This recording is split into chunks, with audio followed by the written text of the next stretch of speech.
আবারও সবাইকে আমাদের এই ইউটিউব চ্যানেলের মধ্যে ওয়েলকাম ফ্রেন্ডস আবারও হেলথ ডিপার্টমেন্ট থেকে রেগুলার পোস্টে অ্যাসিস্ট্যান্ট টেকনিশিয়ান 1 ল্যাবরেটরি অ্যাটেন্ডেন্ট 1-এর পোস্টে নাম্বার অফ পোস্ট হচ্ছে 27, মানে 27 জনকে নিয়োগ করা হচ্ছে রেগুলার বেসিসে হেলথ ডিপার্টমেন্টে।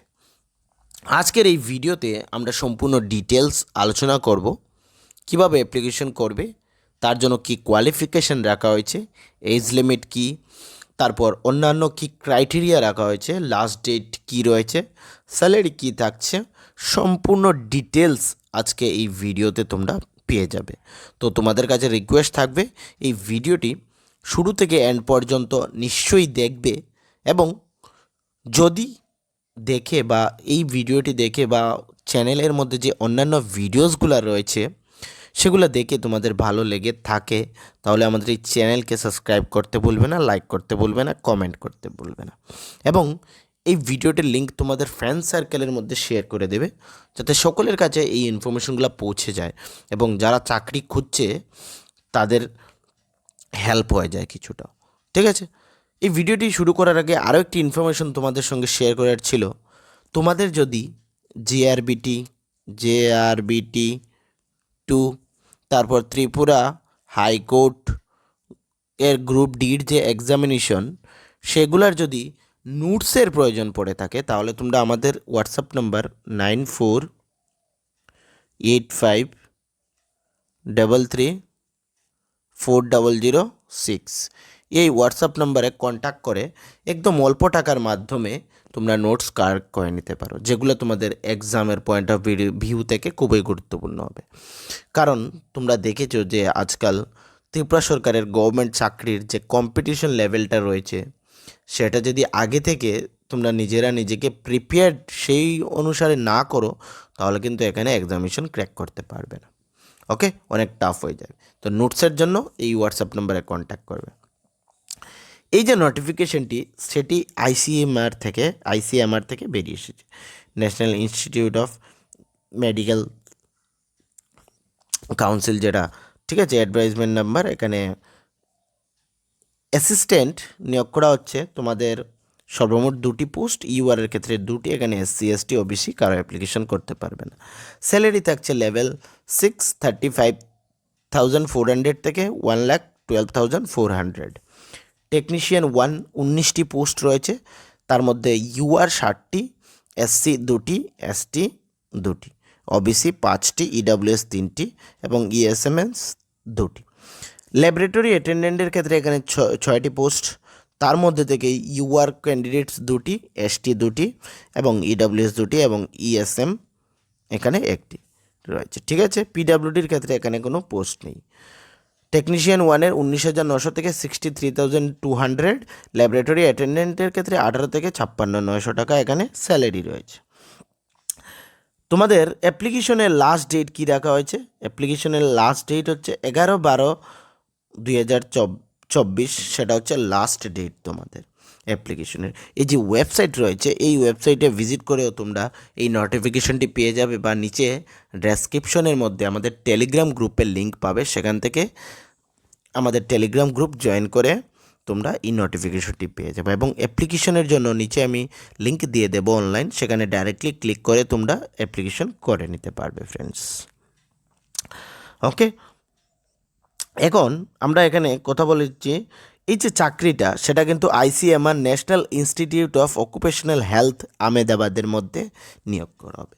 তো রিলোকেটেড করতে যারা পারবে, ত্রিপুরার বাইরে যা বা অন্যান্য যেখান থেকেই তোমরা অ্যাপ্লিকেশন করো না কেন, রিলোকেট হতে পারবে, তাহলেই তোমরা কিন্তু সেখানে অ্যাপ্লিকেশন করো, না হলে অযথা অ্যাপ্লিকেশন করার কোনো প্রয়োজনই পড়ছে না। ত্রিপুরার ক্ষেত্রে স্পেশালি বলছি, যারা ত্রিপুরার বাইরে গিয়ে চাকরি করতে পারবে, এটা কিন্তু পার্মানেন্ট চাকরি, ঠিক আছে, কোনো কোম্পানিতে নয়, গভর্নমেন্ট চাকরি, সেন্ট্রাল গভর্নমেন্ট চাকরি। যদি পারো রিলোকেট করতে, তাহলে অ্যাপ্লিকেশন করবে এবং আর নেক্সট যে প্রসেসগুলো রয়েছে সেগুলো ফলো আপ করবে। এখানে অ্যাসিস্ট্যান্টের ক্ষেত্রে কার তো অ্যাডমিনিস্ট্রেটিভ থাকবে, স্যালারি তো বলে দিলাম এবং পোস্টও বলে দিলাম, শুধু এডুকেশন কোয়ালিফিকেশন হচ্ছে তোমাদের ব্যাচেলার ডিগ্রি হতে হবে, এনি ডিসিপ্লিন যে কোনো ব্যাচেলার ডিগ্রি গ্র্যাজুয়েশন হতে হবে এবং ওয়ার্কিং কম্পিউটার নলেজ থাকতে হবে। Upper age limit minimum 18, maximum 30। ঠিক আছে, এইটা হচ্ছে ম্যান্ডেটরি ক্রাইটেরিয়া। এখানে গ্র্যাজুয়েশন থাকতে হবে এবং কম্পিউটারের নলেজ, এবং তোমাদের এজ লিমিট 30 আপ টু 30 পর্যন্ত হলে তোমরা অ্যাপ্লিকেশন করতে পারবে। টেকনিশিয়ান 1-এর ক্ষেত্রে এখানে 12 or intermediate pass in science subject with 55% marks থাকতে হবে। ঠিক আছে, সঙ্গে ল্যাবরেটরি টেকনোলজি, ডিএমএলটি বা কম্পিউটার, এগুলো তোমাদের ডিপ্লোমা ইন 1 ইয়ারের থাকতে হবে। আপার এজ লিমিট মানে মিনিমাম 18, ম্যাক্সিমাম 28 ইয়ার্স। ল্যাবরেটরি অ্যাটেন্ডেন্টের ক্ষেত্রে 10th পাস উইথ 50% মার্কস থাকতে হবে, সঙ্গে 1 ইয়ারের এক্সপিরিয়েন্স থাকতে হবে। ঠিক আছে, ল্যাবরেটরির এখানে আপার এজ লিমিট হচ্ছে 25, মানে মিনিমাম 18, ম্যাক্সিমাম 25। এবং যে গভর্নমেন্ট অফ ইন্ডিয়ার যে এজ রিল্যাক্সেশন রয়েছে সেগুলো সেখানে থাকছে। তো ইউআরের ক্ষেত্রে তো এখানে কোনো তোমাদের এজ রিল্যাক্সেশন নেই, তো সেগুলো আর বলছি না। অ্যাপ্লিকেশন ফি তোমাদের 1000 টাকা করে দিতে হবে ইউআর ক্যান্ডিডেটস, ওবিসি এগুলোর জন্য। বাকি ওমেন্স বা অন্যান্য যে রয়েছে তাদের এখানে 500 টাকা করে এক্সামিনেশন ফি। ওকে, এসসি এসটি এবং পিডাব্লিউডি এবং ওমেন ক্যান্ডিডেটস যারা রয়েছে তারা 500 টাকা করে এখানে এক্সামিনেশন ফি দিতে হবে। বাকি সকলে কি তোমাদের 1000 টাকা দিতে হবে। অ্যাপ্লিকেশন চলবে অনলাইনের মাধ্যমে, তোমাদের সেম ডেটেই তোমাদের প্রোভাইড করতে হবে। দ্য ক্যান্ডিডেট আপলোড, তোমাদের এখানে proof of date of birth upload করতে হবে, মানে তোমাদের যে ডেট অফ বার্থ সার্টিফিকেট রয়েছে, এডুকেশন কোয়ালিফিকেশন, তো তারপর তোমাদের এখানে এক্সপিরিয়েন্স থাকলে এক্সপিরিয়েন্স সেগুলো আপলোড করতে হবে। ঠিক আছে, এবং এসসি এসটি যারা রয়েছে তাদের এসসি এসটির সার্টিফিকেট সেখানে দিতে হবে। এখানে সিলেকশন প্রসিডিউর লেখা রয়েছে, 100 মার্কসের রিটেন এক্সামিনেশন হবে, MCQ type.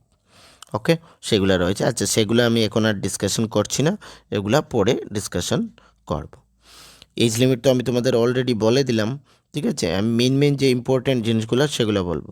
The provision period থাকবে 2 ইয়ার্সের, যখন থেকে জয়েনিং হবে তারপর থেকে তোমাদের 2 ইয়ার্সের জয়েনিং হবে।